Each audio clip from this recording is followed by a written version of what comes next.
This is the High Stakes Lowdown, a RotoViz podcast brought to you by the Fantasy Football Players Championship.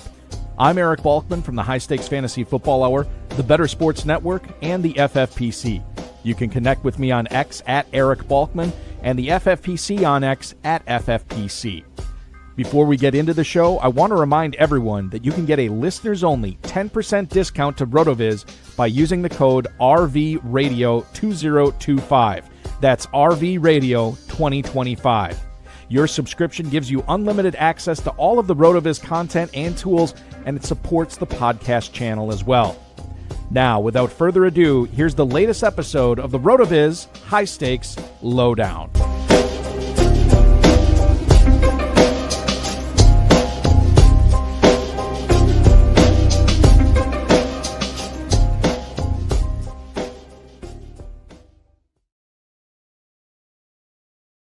So glad to have you aboard here tonight on the latest episode of the RotoViz High Stakes Lowdown, which is being broadcast on Tuesday, October 28th, 2025. This is our final show in October. Hard to believe the next time the show goes live is in November, but it is what it is. My name is Eric Balkman. You can connect with me on the X at Eric Balkman, EricBalkman.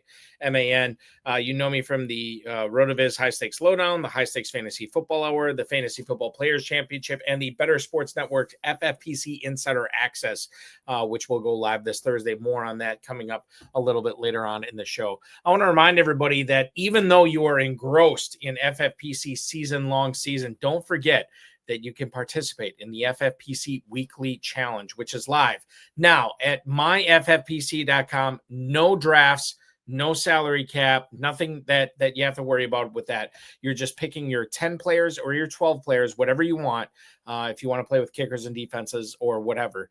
That is live at myffpc.com. You can win up to $2,500. You can play in 10, 30, or 100 team leagues over at myffpc.com. It is the place to play for weekly fantasy football. myffpc.com, the FFPC Weekly Challenge.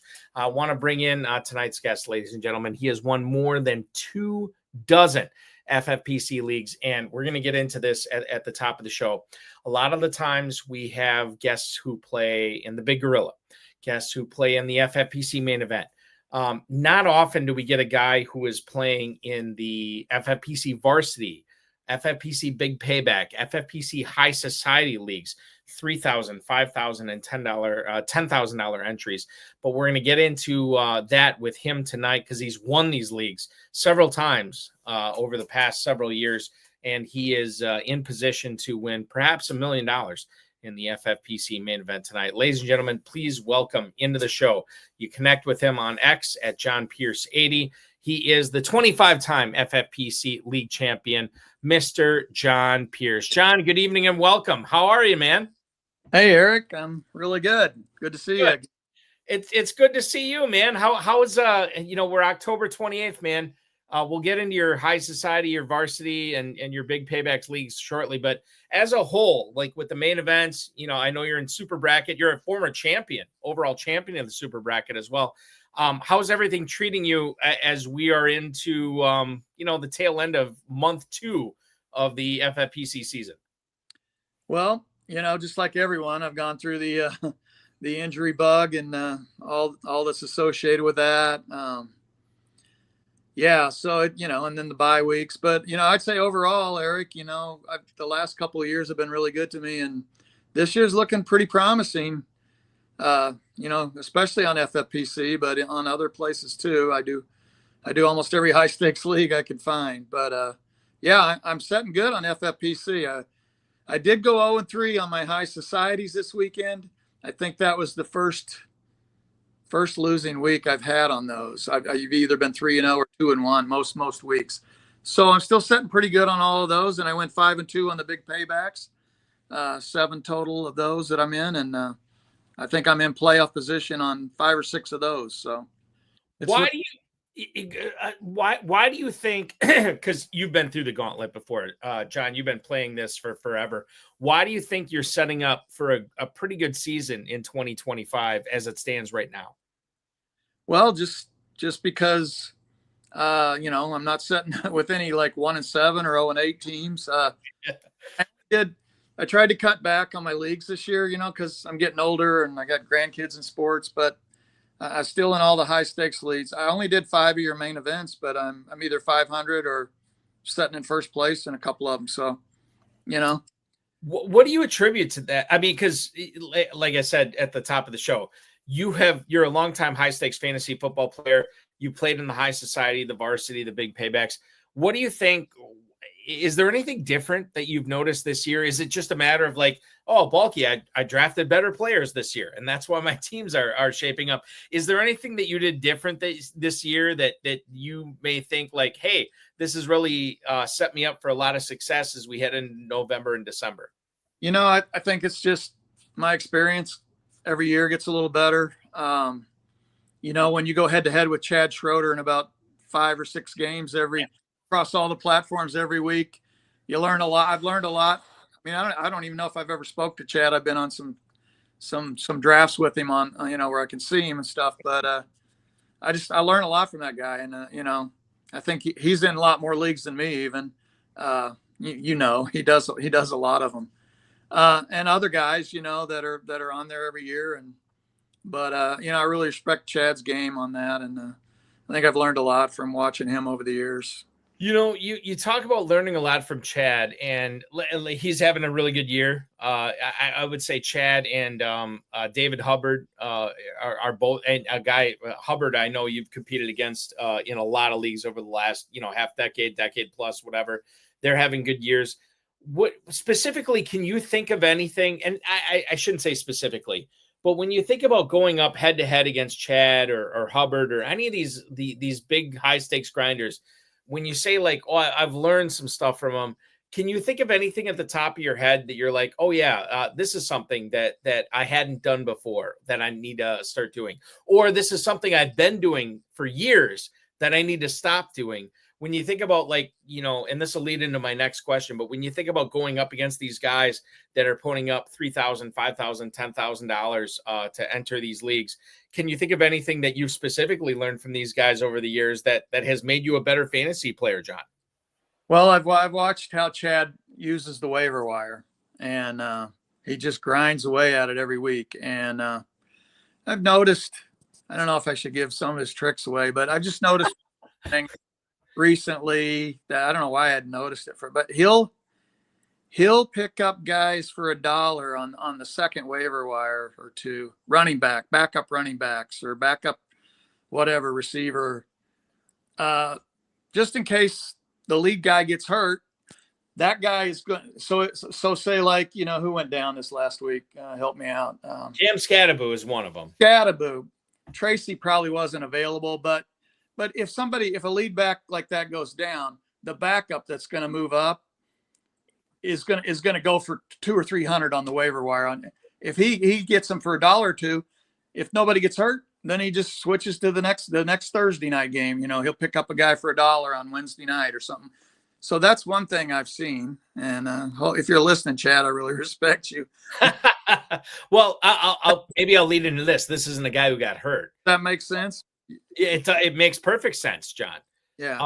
This is a guy who did not get hurt. Jonathan Taylor did not get hurt this past week, but I'll bring this up. DJ Giddens was inactive in week 8 for the Colts, and I had picked up in a couple of my leagues Amir Abdullah, not because I loved him, but because I'm like, he's kind of trending in the direction of if Taylor were to go down, I think we can see Abdullah having a significant role on this team.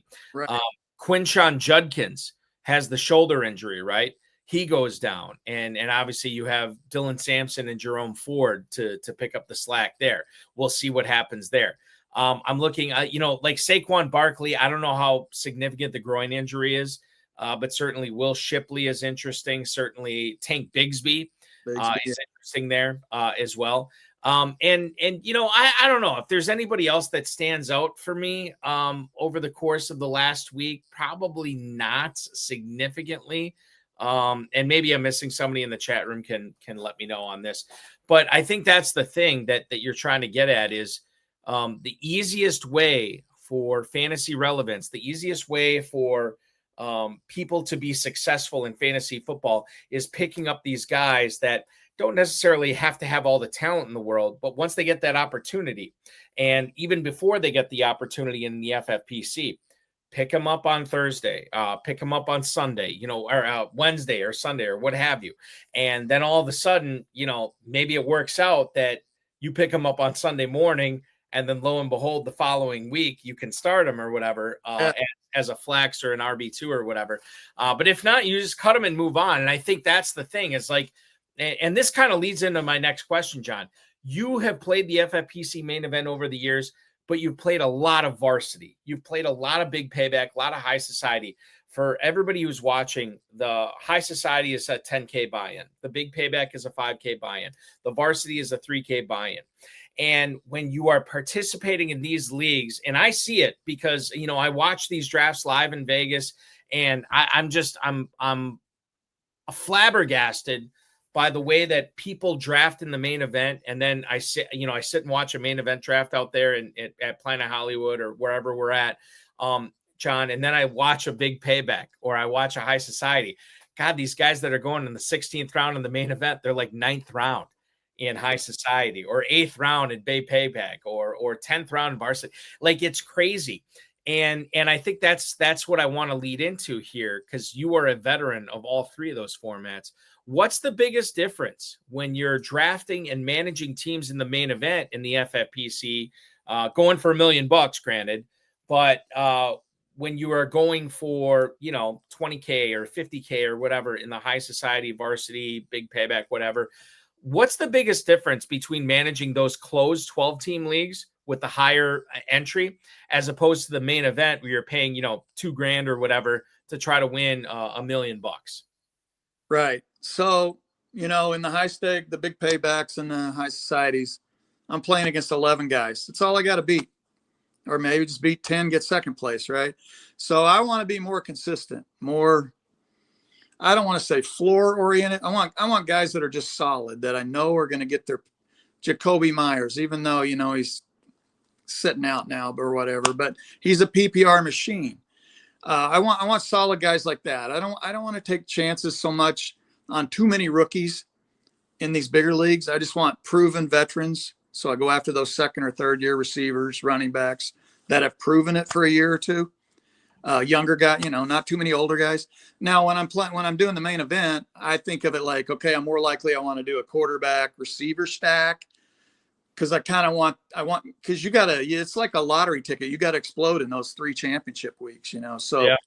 Then I might take more rookies, more guys with high ceilings. But I don't need that many rookies, and that I don't need it. For instance, I drafted Tyreek Hill, right? He's got the mental issues. He's got the injuries. He's on a bad team. He wants to be traded. I knew a lot of that going into the draft, so I tried to avoid him in the high stakes leagues. But in the main events, I took him because if he plays like Tyreek Hill of past, then I got a good deal, because he's going in the 3rd or 4th round or wherever he was going, So I try to take more chances, I guess, when I'm going after that lottery ticket. But not like too many, some guys just take.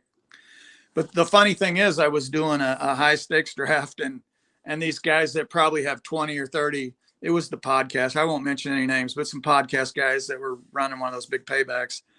And it's funny, like in the 10th round, they're laughing, and it was true. They said, God, do we have anyone that's over 23 or 24 years old on our It was all rookies. It seriously, it was just every rookie running back receiver they could get. And I'm like, oh man, I don't think that's going to work, guys. So it could. So John, that's interesting, because, you talk about taking more bigger swings, right, in those closed 12-team drafts, be it the varsity, the big payback, or high society. But at the same time, you have to understand, and I think you understand this, like you don't want to have a full team of rookies. Right. Where's the happy balance that you have between, drafting all these, unproven upside guys in these rookie running backs and receivers and tight ends, but also, pumping in a few veterans at tight end, a few veterans at wide receiver, a few guys that have done it before at running back. It's kind of a nuanced thing, right? Yeah, it kind of is. I just kind of mix it in a little. I mean, obviously I'm not afraid to draft a rookie, but I'm a little bit more old school where I don't trust rookies so much, and there's a lot of hype around. I mean, really, who's done that way? Genty didn't really he hasn't really done what he was supposed to. Travion Henderson was a total bust. RJ Harvey's coming on a little now. Marion Hampton got hurt. So he looked really good, but I would say it's been a down year for the rookies pretty much overall. So yeah, it's just a fine mix. I try to, mix a few in. And I'll try to get some guys late, like maybe rookies that aren't getting talked about. You can get those cheap in the last few rounds. Mm-hmm. A lot of people were going after Tesla, and he didn't really pan out. But, the years where you get the Puka Nakuas late and the Kyron Williams, those were great years, and you can pick them up pretty much whenever you want to, But I'm not really sure there was anyone like that this year, but I might. And John, I haven't analyzed your team super close. Do you feel like there was a rookie that you were on this year more than other rookies? Or do you feel like you were just kind of like letting everybody else take rookies this year with, the Hendersons, the Gentys, the Hamptons, the Travis Hunters, Tet McMillans of the world? I was taking Ollie Gordon in the late rounds as often as I could because I'm an alumni from Oklahoma State. And that guy 2 years ago was the best running back in the nation. And I talent. I do not know what happened to him last year. I think he played with some injuries, kind of kept quiet about it because he had a really horrible senior year, but he's coming on now. I think he'll be a pro, and I think he'll be good in a couple of years. He's a between the tackles, hard runner, and he can dive over from 3 yards out and score touchdowns.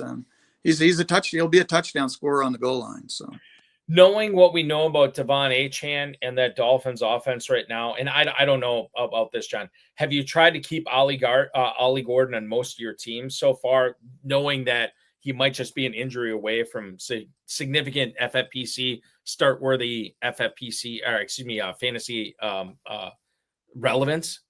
I tried, but I've really had to drop him, when there's just so many injuries this year. I've had to let him go, and I'll be looking for him maybe this week again if he's out there. I want to ask Ray C, hanging out on YouTube right now, has this question here about the Chiefs running back situation. And we saw it in action last night as Kansas City beat Washington on Monday Night Football 28-7. Ray C wants to know, Isaiah Pacheco might be out this week. Would you rather have, and we'll make sure that we point this out here, John, not start.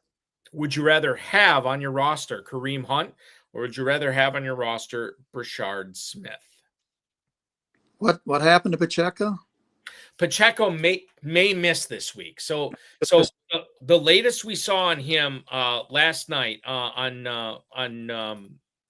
Monday Night Football against the Commanders was that he ended up getting a knee injury, according to Tom Pelissero.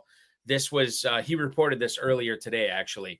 It's an MCL sprain, and I guess quite frankly he could play this week, but more than likely he will not play this week. And then bear in mind that week 10 is when Kansas City is on a bye as well. So he, maybe he uses the extra rest to come back in week 11. And he is by no means listed out at this point for week 9. But we know he's trending probably in the wrong direction here. So knowing what we know, knowing that the Chiefs have a bye in week 10, John, on your teams, are you more likely to have Brashard Smith or Kareem Hunt on your squads going forward here? I would, based on that info that he's not going to be out very long, I would rather have Kareem Hunt. And I do have him on a couple of teams, and I think I have Smith on 2 or 3 teams. So I'll have the opportunity to start both of them. But if they were on the wire, I don't think they are. No, I would go after Hunt, but I don't think they're on any of my leagues on the waiver wire. I'm going to look this up right now. And I know, and you kind of teased this earlier with being in the big payback, the high societies with, all these really talented players in your league.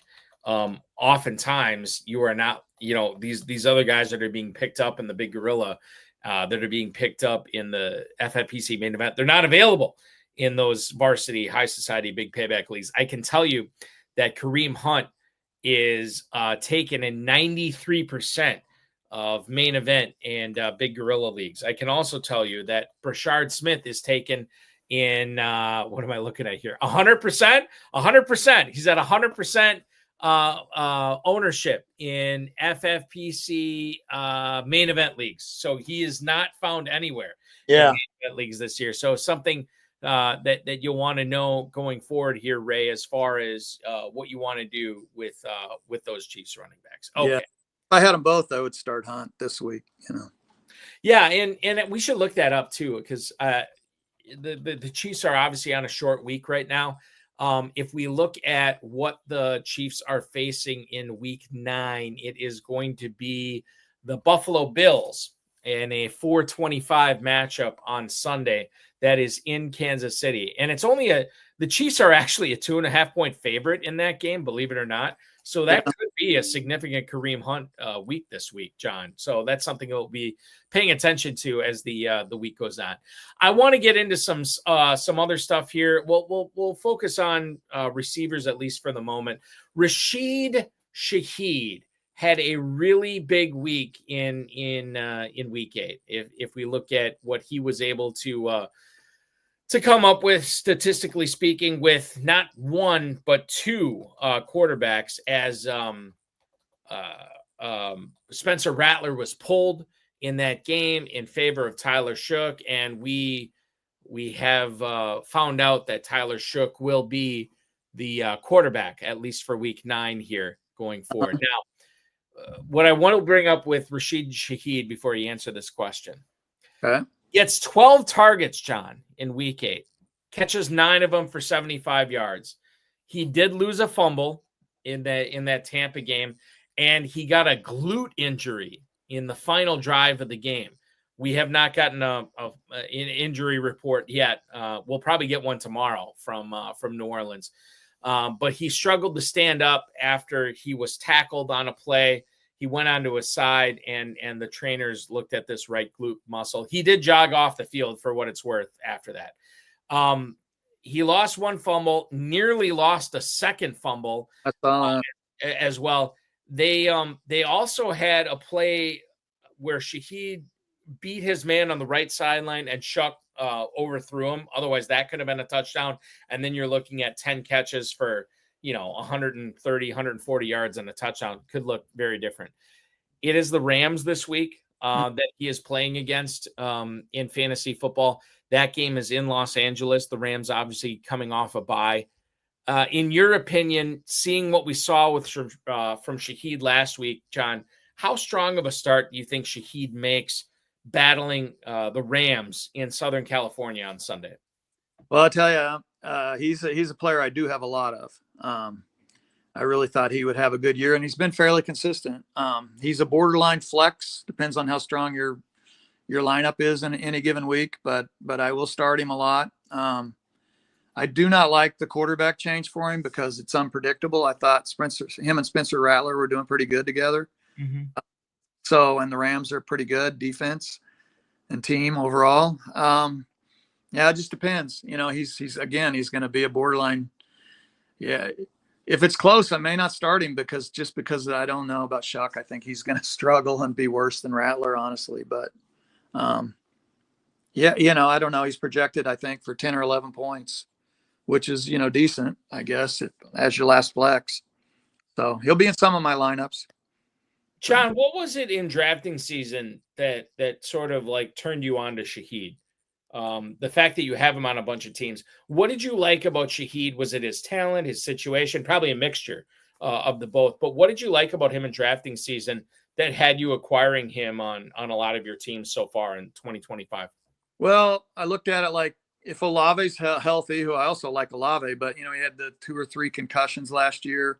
And I didn't know if that was going to be an ongoing problem. And if it is, then Shaheed's going to be the guy.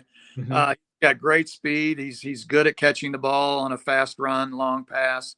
But they've been using him a lot, just quick hitters and letting his speed take off and go, But yeah, I just liked his situation behind Olave there where he could improve and be more of a factor, which I think he has been. So I think it's one thing I was right about a little bit.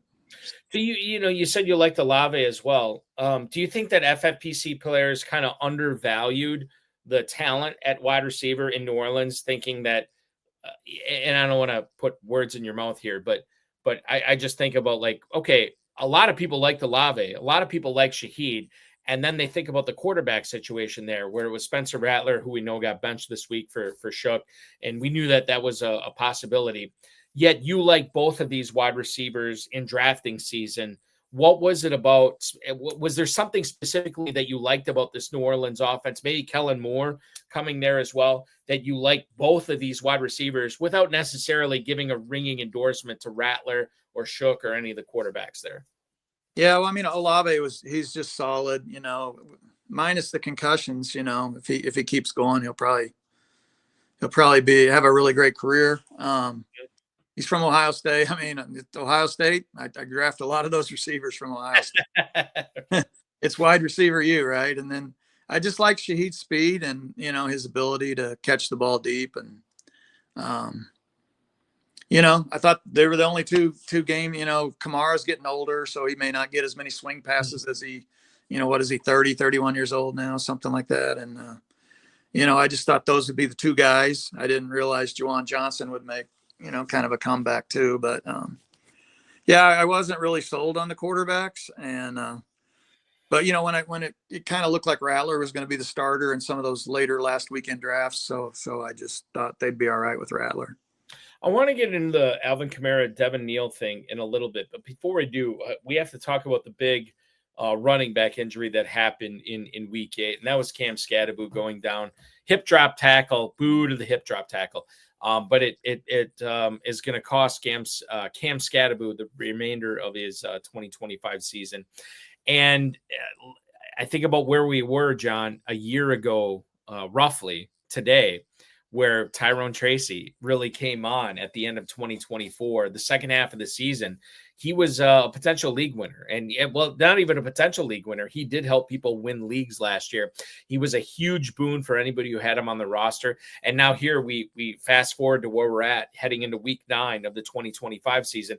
No Skattebo. We know Devin Singletary's on this team here, but Tyrone Tracy is a player that I think after Skattebo went down, roughly the snap share was something like 70% Tracy, 30% Singletary. So we think that Tracy is going to be the bell cow again, or at least close to a bell cow situation in New York.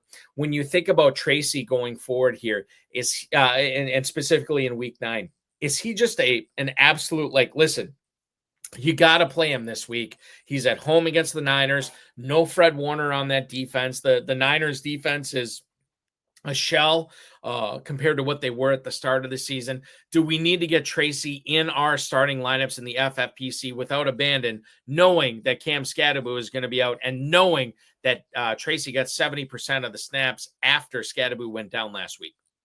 Yes, emphatic yes. And he is another guy that I have a lot of. And unlike Ollie Gordon, I have not dropped him yet, but I've been very, very close, and I'm glad I didn't. And I'm sorry that Skattebo got injured. I had him on only 1 or 2 teams because he was a rookie, right? But I did pick up as kind of a handcuff situation to Tracy, not really knowing who would take over. So I do have those guys on the same team, a couple. But yeah, I have a lot more Tracy, and I'm glad I didn't drop him anywhere yet. Yeah, I looked at this. It's one of those things, John, where after this, the sick thing in me, where after Skattebo went down, I went and searched how many leagues I had Skattebo in. And then I couldn't even wait a half hour. And then I had to search how many leagues I still had Tyrone Tracy in, which was a decent amount. But it's not enough. It's one of these things you look at it and Skattebo goes down and you're like, oh God, you always wish you had Tracy in more leagues. But we'll see what happens going forward in that.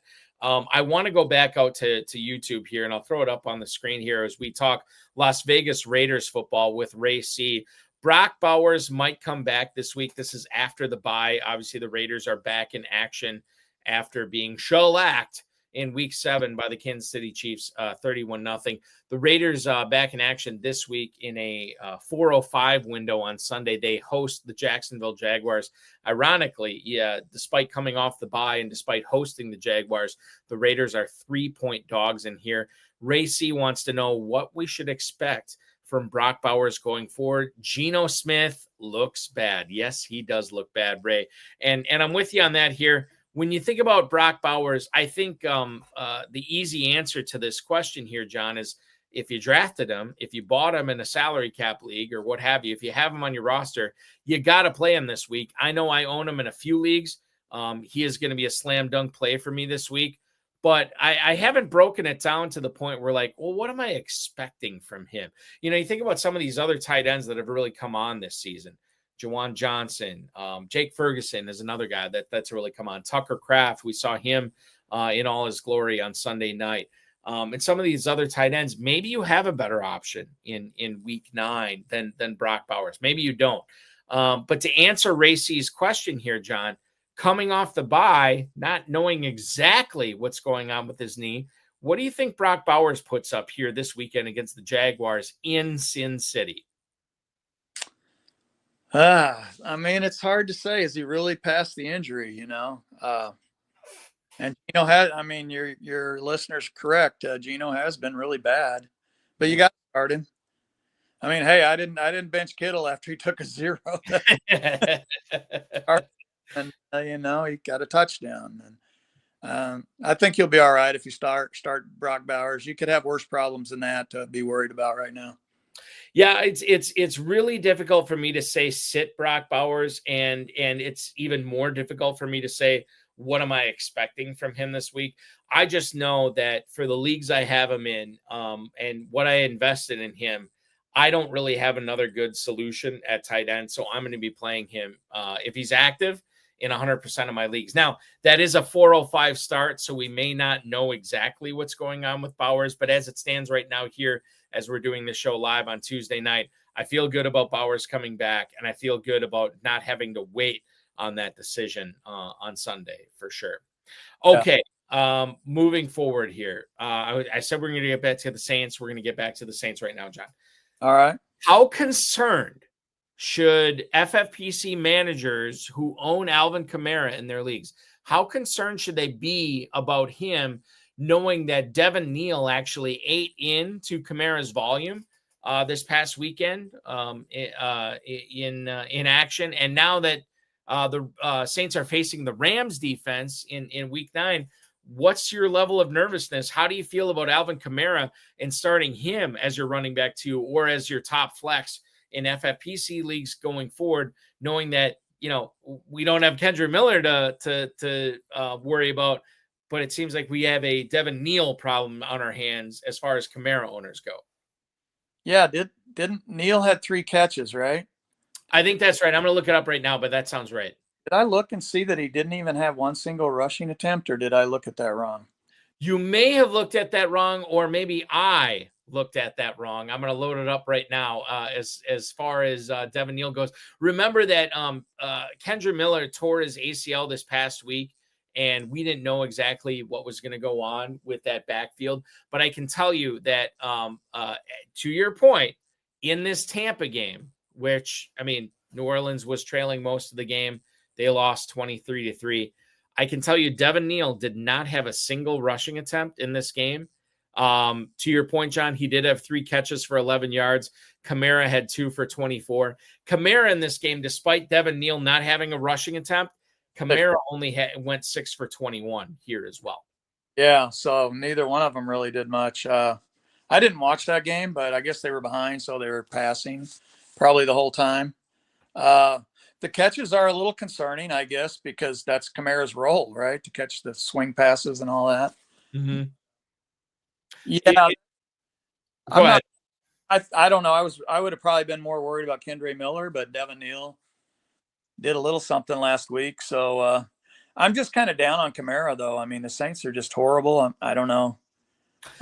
Maybe they'll use him more with Shuck because they have to. You know, I don't know if, you know, how well Shuck's going to throw the ball and move the offense and stuff. But, yeah. You know, Shuck this past week against Tampa, which, I mean, is a defense that you can be successful against.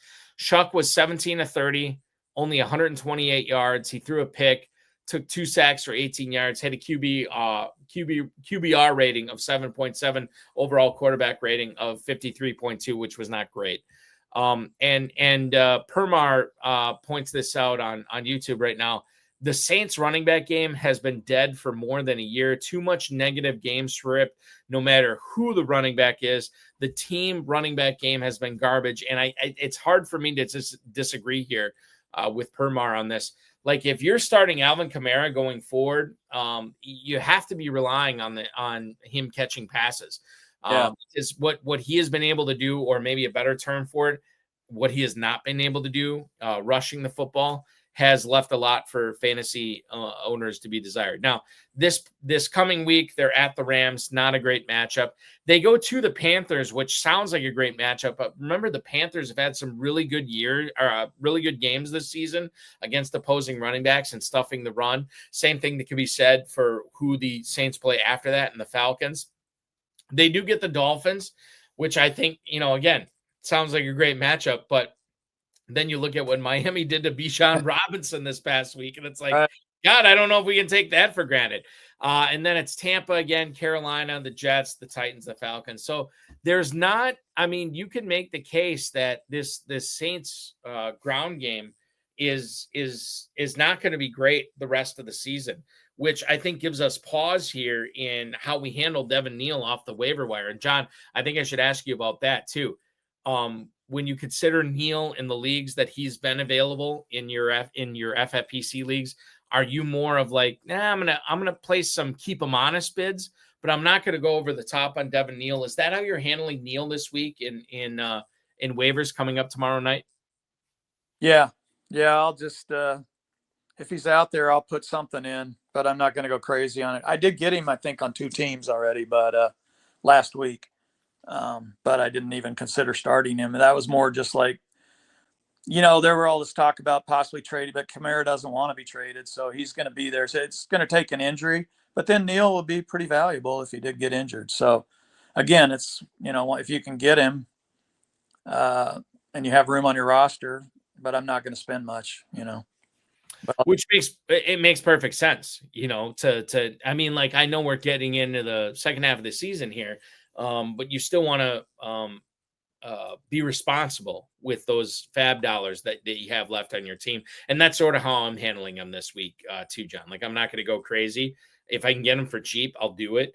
But there are 4 teams on bye this week too. It's not like we have nobody on bye. Like, I don't have to worry about covering, any of my teams. Like, I still got to worry about covering my kickers, my defenses, my quarterbacks, my tight ends, and so on and so forth. We touched on the Panthers ground game very briefly. Maybe we didn't touch on it at all. But Dave Canales this past week made some comments that made it seem like, look, we like Chuba Hubbard. We know what Hubbard is available, what he is able to do. But at the same time, we have to recognize that when Dowdle's been in there, Rico Dowdle's been great with Hubbard in the lineup and without Hubbard in the lineup. So based on, and again, I'm paraphrasing what Canales said, but based on what he said about Hubbard and Dowdle, what do you think the likelihood is that we see a flip-flop in that Carolina Panthers backfield where we don't see Chuba Hubbard getting, 65, 70% of the touches? We see Rico Dowdle getting 65, 70% of the touches, with Hubbard going back, to 35, 30% of the touches here. What's the likelihood that we see this when Carolina takes the field at Lambeau Field on Sunday afternoon? I think I'll just say before I answer this, Chuba Hubbard, another one of my Oklahoma State guys. So I have this guy on many teams, but I did correctly pick up Dowdle as his handcuff on most of them. Mm-hmm. So I have guys on the same team a lot. And actually this past week, I started them both a couple of times. But I do think you're right. Dowdle is going to be the number one, and Chuba will be the 35, 40% guy, I think, going forward. And Dowdle is way more valuable, I believe, right now. Would it take a desperation type scenario for you to start Hubbard this week? It would. Yeah, because if you look across the platforms, even the FFPC, I was looking right, he's only projected to get 7 points. And I think last week he was double digits for sure, 11 maybe or 12. But so he's gone down, so whatever algorithms or whoever's setting those projection lines that they've lowered him quite a bit, and that's in other places as well. I've seen. Yeah, significantly. And if you look at the props, like DraftKings, FanDuel, what have you, like they're significantly lower on Hubbard, at least to start off the week as well. Yeah, I'd have to be pretty desperate, but I think he's going to be on the bench mostly for me this week. Dowdle will be a starter on every team I have him. So yeah, no, and I don't want to make it seem like this is a blanket. John Pierce says I should start him or bench him, or like you have to look at your team. And every team is different. And I know some of your teams, like, yes, he'd look at like a slam dunk start. Other teams, like, you'd have to, strongly consider not playing him. Speaking of that exact scenario, the production difference in week 8, John, for Trevian Henderson as opposed to Ramondre Stevenson was significant. Now, Henderson, 10 carries, 75 yards. You love that. But knowing that some of that came in garbage time, knowing that Henderson put the ball on the ground that game as well, which is super significant for New England, unless you're Ramondre Stevenson. And then in that case, you're not really penalized for fumbling the football. But when you look at the Patriots taking on the Falcons this week, should Henderson owners, despite this big week 8, still keep Henderson on the bench? And then, quite frankly, should Stevenson owners still be looking to start Stevenson against Atlanta in week 9? Well, it's interesting because I have to decide on that because I have 0 Henderson, which has been pretty good decision so far. Not all my decisions drafting were good, but that was one of them. And I did pick up Stevenson a lot in the later rounds because I thought he was such good value. Like, seriously, nobody's taken Ramondre Stevenson until the 11th or 12th round. I don't know. Maybe it was the 10th, but I picked him up a lot in those later rounds as like a 4th or 5th running back. And so I got to decide. It'll come down to, just if I have a stacked team, he'll be on the bench. And if I need help in the flex, I'll have to start Stevenson. So should you start Henderson? It's probably, the same answer. Like if you need a flex, he's probably decent enough to put in. But if you have a stacked team, I would have him on the bench, I think. The Patriots are 6-point favorites in Foxborough against the Falcons this week, which that probably contributes to wanting to start Henderson a little bit more. Just to go back to, John, to drafting season, you said you have 0 Trevian Henderson. There is a lot of people who you drafted against in varsity, high society, big payback that were buying into the hype of Trevian Henderson. Why were you reluctant to buy in on the hype of the Ohio State rookie? Because, refresh me, what round? Because I didn't ever take him. What round was he? Right. So here's what I'll bring up right now. So if you look at the last 2 days of the FFPC main event that was going on, this is after the Thursday night game, which may or may not make a difference. But he was going as running back 13 at the 304. This was right behind Josh Jacobs and Kyron Williams, right ahead of Omarion Hampton, James Cook, and Kenneth Walker. Running back 13, 304. He was basically the second running back off the board, even John going ahead of one Omarion Hampton, who obviously had to contend with Najee Harris at that point too. I mean, the simple answer was way too early for me. I mean, it's not that I wouldn't have minded having the guy on a team or two. It's not like I didn't like him, but it's just like, no, that's just way too early. And like my most drafted guy is DeAndre Swift, and he probably went a round or two after Henderson, in that last weekend. And I took DeAndre Swift as my second running back so many times. Mm-hmm. And so far it's been okay. Because I look at that offense, Ben Johnson, like he's going to be the Jahmyr Gibbs, he just has to be. There's no one else to fill that role. And honestly, they don't use him enough. In my opinion, he looks good out there when they toss it, end around sweep to him on a pitch out, and they should be doing that more. He's good. But, so that was one of my better decisions, but Henderson, I couldn't go that early on a rookie. I just, and I get that too. Like, and I'm super thankful that the fantasy soprano Steve Urgalos is not watching the show tonight, because throughout drafting season, he he pumped in on this show and other shows. Like, Balky turned me on to Trevian Henderson. I wasn't going to draft Trevian Henderson until Balky told me. And I'm like, oh, that's good. Hopefully it works out. It has not worked out. And Steve Regalos probably holds me to blame for him drafting all these Trevian Henderson shares. Thing about that, I didn't mean to but the guys you mentioned around him, Josh Jacobs and James Cook. I mean, come on, that is, to me, that's just a no-brainer. There, you've got the proven guys. Josh Jacobs, I don't think he's been hurt for like 3 years. Like the Raiders pounded that guy to death, and now the Packers do it, and he plays hurt. I like guys that play hurt. Ironically enough, I do believe, and this is my opinion, there maybe some people would corroborate this. I think Josh Jacobs is playing hurt right now with that strained calf. Yeah. And he's a baller. Like, he's going to go out there and he's going to go as hard as he can. But if you look at that Sunday Night Football game in Pittsburgh, that Packers ground game did not get going until the second half, when Matt LaFleur inserted Emmanuel Wilson in there, and then he got some stuff going on the ground. I know Jacobs got the touchdown or whatever. But to your point, getting back to what we were saying here before, we've seen Jacobs do it, right?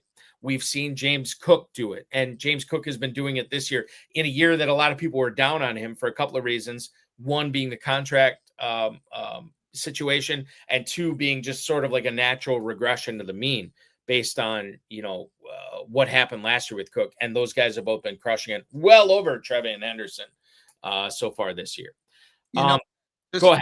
Just to finish up on that, you had asked me earlier, my drafting, when I'm in these leagues where I got to beat 11 guys, I just want the proven guys.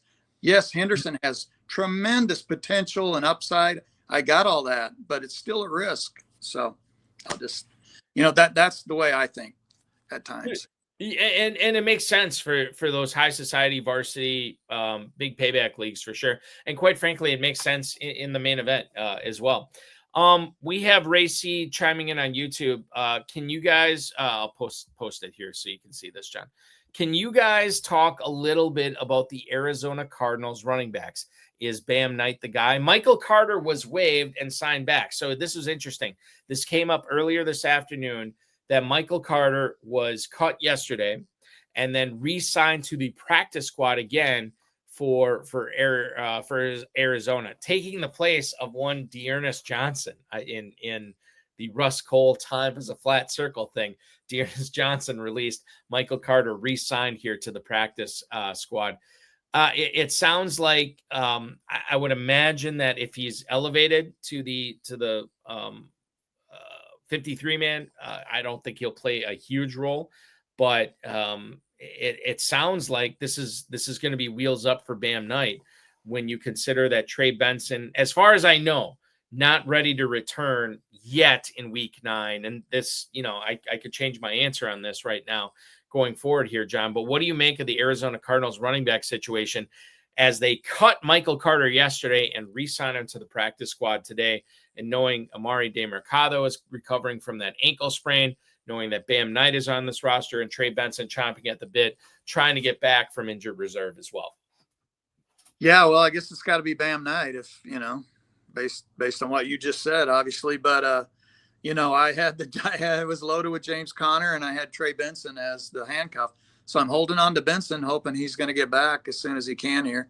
I didn't go for Carter. Well, I might have put some bids in, but everybody was bidding $300 or $400 on Carter. I just thought that was pretty crazy.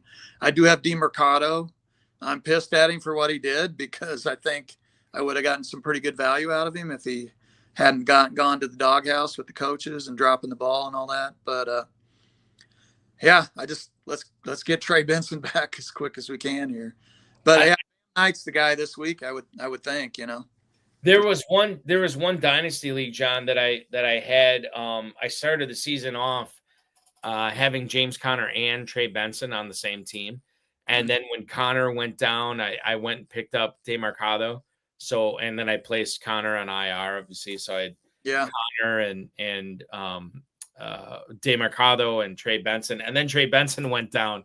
And then I acquired one Michael Carter. So I had 4 Cardinals running backs on a 22-man roster. Now you tell me if that's a recipe for success, and I will tell you that it is not. And it did not work out, clearly. So going forward here, we'll see what happens with that Arizona Cardinals running back situation. But like you, I'm anxiously awaiting the return of one Trey Benson. I want to go to another post on YouTube here. Sean Ram 1079, new to the FFPC content, love it so far. I don't know how I feel about the so far comment, but okay. Sean Ram, we will get on board with you.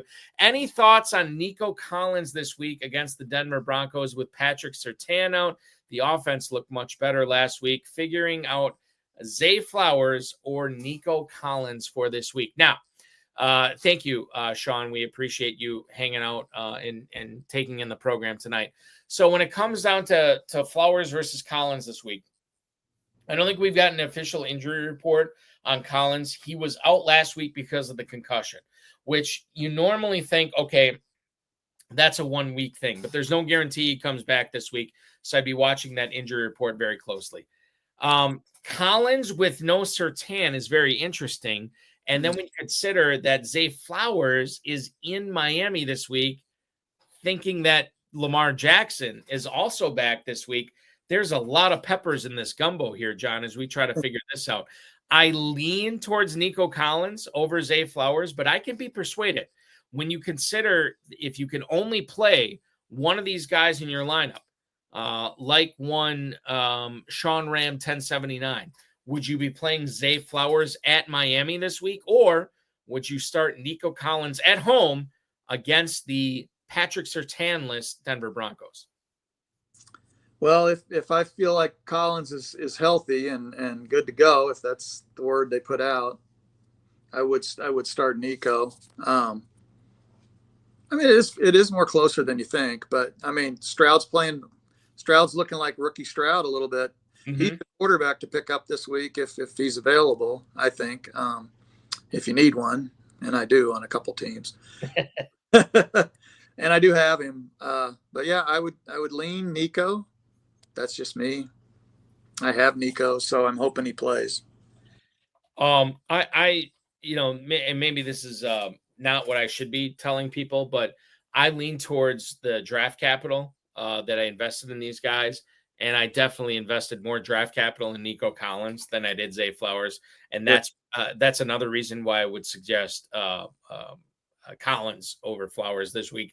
To your point, I mean, like, no Jalen Hurts this week. No Baker Mayfield this week for bye week situations, and obviously no Browns and no Jets. So if you had been relying on Justin Fields, who seemingly can only be otherworldly awesome or otherworldly bad, I don't understand that. But he's on bye this week as well. A team that is not on bye this week, but will go on bye next week in week 10 is the Cincinnati Bengals. And John, Chase Brown has looked pretty good the last couple of weeks, especially in week 8. And the question I pose to you here, knowing what we saw from the backup running back in Cincinnati this past week, is Chase Brown, quote unquote, back just in time to see one Samaje Perine steal his touches? How do you feel about these Bengals going forward here? Yeah, well, I don't have a lot of Chase Brown, a couple teams. I would start him, but I can tell you, I went and looked on the waiver. I think on those high stakes leagues, I found Perine twice out there. Mm-hmm. I'm going to be going after him because any running back with a pulse right now, it's there's a couple teams where I'm stacked at running back, but mostly there's a couple teams where my second running back is so shaky. I would love to have another guy like Perine just to fill a roster spot, and so I'll be trying to get him. I think that Chase Brown, I think I would still have confidence in him. Yeah, and I started Chase Brown in a decent number of my leagues last week. Part of that was 6 teams on bye, obviously. But another part of it was I felt good about Joe Flacco taking this offense over, and I just felt good about the direction they were going. The unfortunate thing is I did end up cutting Samaje Perine in a few leagues last week, to try to get my teams where I'm having a starter quality lineup being churned out. And it paid off. I mean, I think I had a pretty good apocalypse week in week 8, but it did cost me some depth on my teams. And I still want to have Pirine on my teams as much as I can, because if Brown goes down, it certainly looks like Pirine's backfield. But also understanding that they are not going to have as good of a matchup as they did in week 8 every single week. And I'll temper my expectations, but I also understand the talent of Chase Brown. And I also understand how vital he is to that offense. And so more often than not, at least as it stands right now, I'll be starting him in a lot more leagues than I'm benching him going forward. Denver, we have to talk about here too. Okay. I got to be honest with you. I was super thrilled when I saw RJ Harvey rush in that first touchdown on Sunday. And I was even more thrilled when I saw him get a second touchdown, John. It was unbelievable. And I was over the world thrilled, super excited when I saw him get a third touchdown. Why? Because I was 100% sure I had to start him in at least one of my leagues because of 6 teams on bye. I was sure of it. And then I checked all my leagues and I didn't start Harvey in any of them. Really? It was super annoying, super frustrating. I thought I had him in there. I didn't. So it is what it is going forward. I mean, do we feel better about Harvey now that he has a 3 touchdown performance under his belt? Granted, it was against the Cowboys here, but what do you think Denver's backfield plans are for a split between Dobbins and Harvey as they go to Houston this coming week, knowing that Harvey is coming off a 3 touchdown performance this past week at Mile High? Yeah, I'd rather have Harvey than Dobbins now. Unfortunately, it's the other way around for me because Harvey was a rookie that I laid off of. One probably it looks like a mistake now, but I think going forward, I'm not sure it's quite as clear as the Dowdle Hubbard thing yet, but I think Harvey is leaning to be the number 1, but he's not quite there yet. I think he's got to prove himself maybe one more time or something before he really, really shines down the stretch. But I think there's a good chance of it. He looked good. So, and this goes into the whole, like, how long do I start Dobbins, right? Because I'm starting Dobbins again this week in the leagues I have him in. I'm starting him in more leagues than I'm benching him. I can tell you that for sure, as he is going up against, I shouldn't say that. Is he on bye this week? No, he's Who's that? Dobbins for the Broncos. Are they on bye? No, they're not. They're at Houston. I just said it. God, I can't even listen to myself talk. I just told you this. I heard it in my head and I totally forgot about it. Yeah. Okay. So I'm still playing Dobbins over Harvey this week, but I think this is interesting that you're saying you'd rather have Harvey down the stretch, because this is a player that you think, and I don't want to say league winner, but if he continues this and he takes over this backfield, all those people that were able to survive the first 8-9 weeks of the season, right, with RJ Harvey as their number 3 running back, and they haven't been able to play him. Now they should be able to play him. This is going to be very interesting for the second half of the year, with if it happens, with Harvey taking over the backfield over Dobbins. Yeah. No, I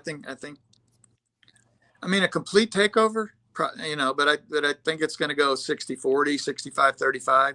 Maybe not this week, but I think it's headed towards that. That's what it looks like. And it very well could, and we'll see what happens. I think like you said, I want to see what happens this week against Houston. Yeah. I want to see the following week as well. On Monday Night Football last night, I thought this was an interesting litmus test for how the Chiefs passing game was going to go. Patrick Mahomes has been absolutely crushing it all season long. And last night, he falls into a situation where he's taking on a Jaden Daniels-less Washington Commanders team. So it's a total neutered offense. He doesn't have to do a whole lot. And yet he still throws for 299 yards last night, John. Kelsey catches 99 of those yards on 6 catches. Rashee Rice, 93 yards on 9 catches. Then we go down to Xavier Worthy. 5 catches, 53 yards. Kelsey and Rice both got touchdowns. Worthy did not. With Rice back now, going forward here, what's your level of concern? What's your level of nervousness about starting Xavier Worthy and knowing his consistency may not be where it was for the first half of the season with Rice and Kelsey both healthy and in the lineup for Kansas City right now? Yeah, well, that's a very relevant question for me because I have a lot of Worthy and I have zero Rice. Why do I have zero Rice? Well, I just, I didn't want to sit on something for seven weeks out of the first 10, which I know Rice is a great player. I mean, I would have been drafting that guy like crazy in the early rounds if he was playing a full season. I'm not too worried about it because I think Worthy could have easily had a touchdown last night too. Yep. And Rice had one late, he got going in that fourth quarter really good, but up until that fourth quarter, I think he only had like 5 or 6 points in a PPR. So, it went his way in the fourth and it didn't go Worthy's ways, but Worthy's still probably going to be a flex for me. I mean, if I had a super stack team, he might be on a bench, but he's probably going to be in most of my lineups where I have him. So, go ahead. I mean, you can't go wrong with Rice now. I mean, he's an automatic start forever, as long as he's healthy. So. Yeah, I mean, like you think about all those people that drafted Rashee Rice during drafting season, perhaps overdrafting him as well, and now they look like geniuses, right? With Rice on their teams. The only question is, were you able to survive that first 6 weeks without Rashee Rice on your team? And if you did, then yeah, you're in a good position here down the stretch. And he has a bye coming up in 10, so you're going to miss another there. So I knew that he was going to miss 6 games and play 3, 7, 8, 9, and then have another bye. So it was just too much time off, like an injury to me. But if he lasts and gets you through the playoffs and you can make it to the playoffs because your record's good enough, then it was a great decision for the people that did that. And I applaud them. Yeah, if you're a good enough drafter and you were fortunate enough to build a strong enough squad with Rashee Rice out for the first 6 weeks of the season, kudos to you because you're on the fast track to the playoffs right now and maybe $1 million grand prize in either the FFPC Main Event or the FFPC Big Gorilla. Yeah, that's definitely a main event draft. And, it's not like I didn't want Rice. It's just like people were reaching up in the, 4th or 5th round for him at the end. And right. Many good players that are going to play those first 6 weeks that are still around, so. Yeah, it was tough for me. Like, I think I took him in one league, John, as like my number 4 receiver. And that was more of like a FOMO pick. Like, okay, I got to get him somewhere, right? Because if this guy ends up blowing up, I'll kick myself for not drafting him anywhere. So I got him in one league. We'll see what happens on that squad. It's in good shape right now. Oh, that's good. Yeah. In the Kentucky Fantasy Football State Championship. I think it's in the top 40 overall. And now we have Rashee Rice. I say we, my good buddy Jim from the Oregon territory, as I drafted that team with him. We'll see what happens with that squad here going forward. Okay, let's talk about the waiver wire this week. We've touched on it a little bit, John, here, but the final question I want to leave you with tonight, and I want you to leave the viewers with tonight, as it comes to the waiver wire here heading into week 9, is there one player that you've sort of zeroed in on? And conversely, is there another player maybe on your rosters or maybe not necessarily on your rosters, but a player that's owned in a lot of FFPC rosters that you think those FFPC players should be giving up on at this point? So a player you're looking to target off the waiver wire and the player you're looking to let go.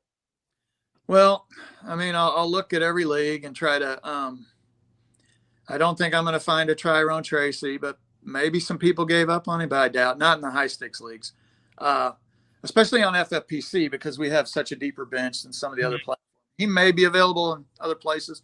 I don't think Spears is going to be out there, Manon guy. Troy Franklin, maybe I'll find 1 or 2 of him. I don't know. P. Ryan, and I've seen him twice on your high stakes. DK, D-I-K-E, the receiver. Oh, Shamir DK, absolutely, yes. I think he might be the real deal over Io Manor now. I think he might be the top rookie when the year plays out. If I can find Alec Pierce, I really like him. If he's still out there a little bit, Butte, the Washington brothers, Malik and Parker. They're not brothers, but Right. Yeah, I get it. Probably pick up some Tank Bigsby. I'm pretty sure he's going to be out there some, right? People had to have given up. Yeah, no, I can tell you right now, as far as Bigsby goes, he's available in like 70% of FFPC main event leagues. Okay.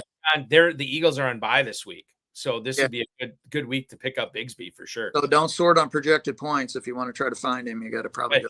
You're not going to find him on projected points for week 9 for sure. But that would only be like if, in case Saquon goes down. But, I think he could be big if that happened. But so yeah, those are the guys I kind of got circled. I mean, I'll look it over really good, and you never know what you might see out there. But I think if there's any Flacco left, I would get him, and yep, and CJ Stroud.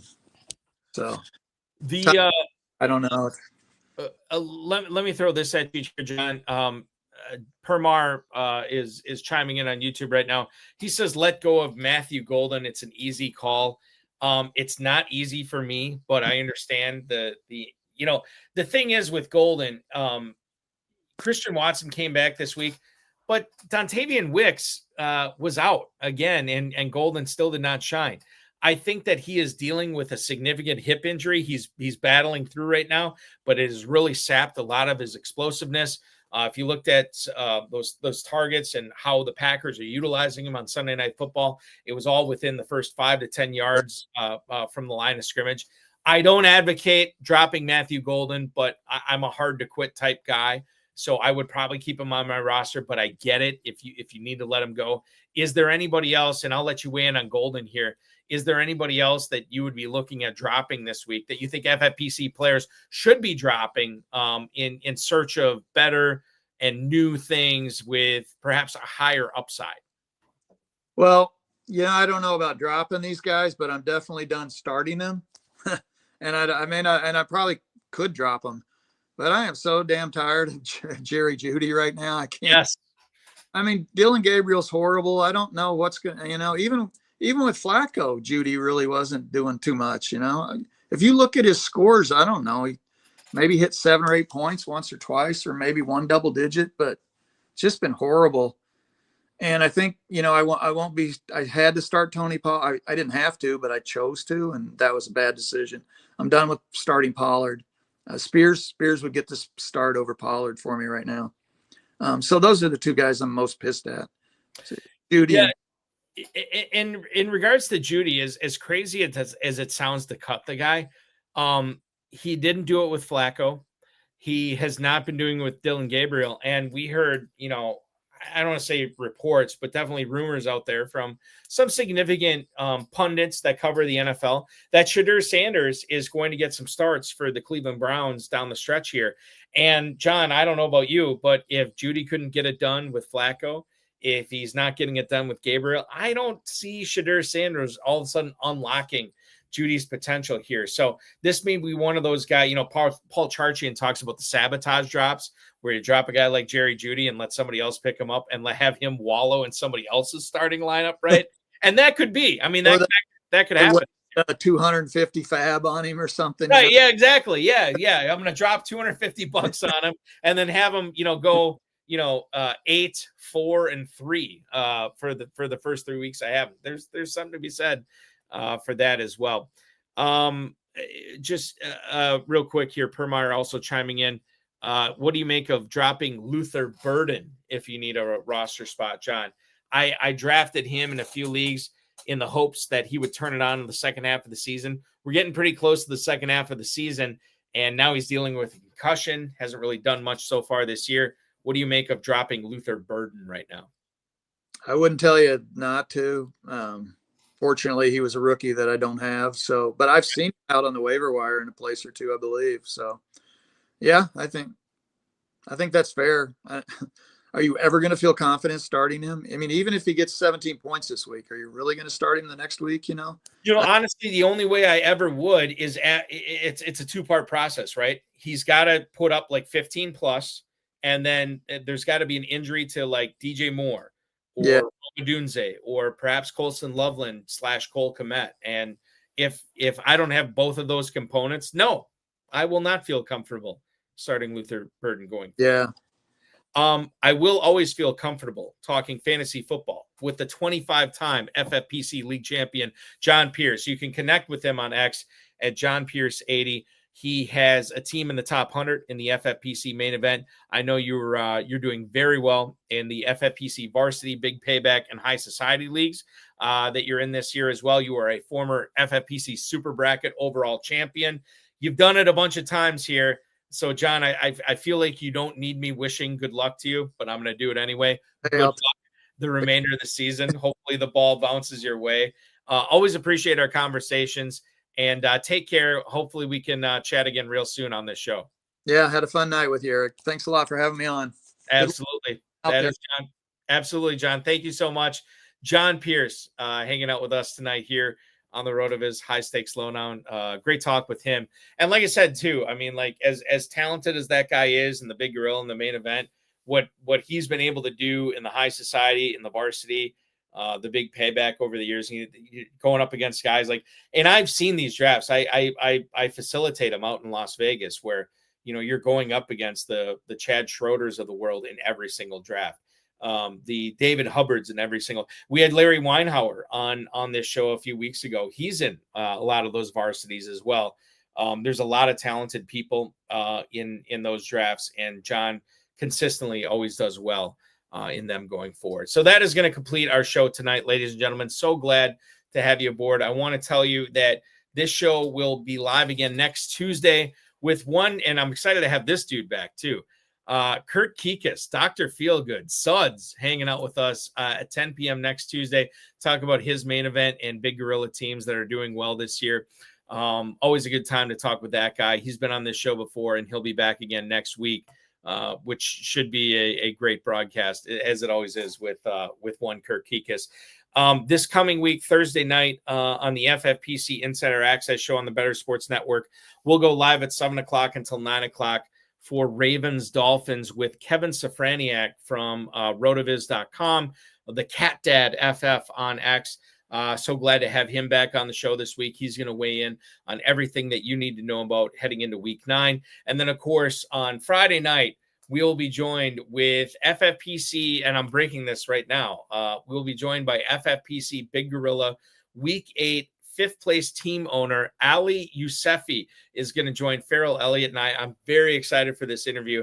Ali is a guy that has played in a ton of leagues with the FFPC over the years, and he's having a lot of success in it. He's had a lot of success in it before, but he's fifth place in the Big Gorilla right now, and I'll be very excited to pick his brain on Friday night. Check out the FFPC Weekly Challenge. The Thursday and Sunday Weekly Challenge, both open right now. No draft, no salary cap. Just draft the 10 or 12 players that you want to draft. You want to play with kickers and defenses. You can draft it now. MyFFPC.com. 10-team formats, 30-team formats, 100-team formats, and you can win up to $2,500. That's MyFFPC.com. The only slant with this, one player per team. So if you want Christian McCaffrey, you can't have George Kittle. If you want, trying to think of another good example, Travis Kelce, you can't have Patrick Mahomes. MyFFPC.com. It's the slant that makes this so much fun. Same format as our world famous FFPC Playoff Challenge. Hopefully you play in it this week. It's going to be a blast. For John Pierce, my name is Eric Balkman. Remember to like this video, subscribe to this channel, comment on the video, share it with your friends, share it with your enemies, and get notified each and every time we go live, which will be this Thursday, 7 o'clock p.m. with RotoViz's Kevin Safraniak. This has been the RotoViz High Stakes Lowdown on the FFPC family of podcasts. Be good, everybody, and we'll talk with you again Thursday night. Thanks so much for watching, everybody.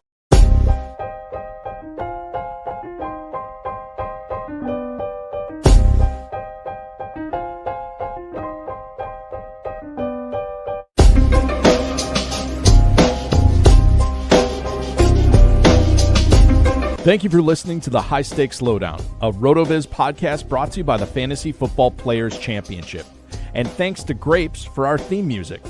Please review the podcast on Apple Podcasts under the RotoViz radio feed. It helps us find new listeners. Contact us via email at rotovizradio@gmail.com. We'd love to hear what you think, and connect with us on X at RotoVizRadio. Remember, you can always support the show by subscribing to RotoViz at a 10% discount using the code RVRadio2025. That's RVRADIO2025 through the NFL Podcast homepage at rotoviz.com/podcast.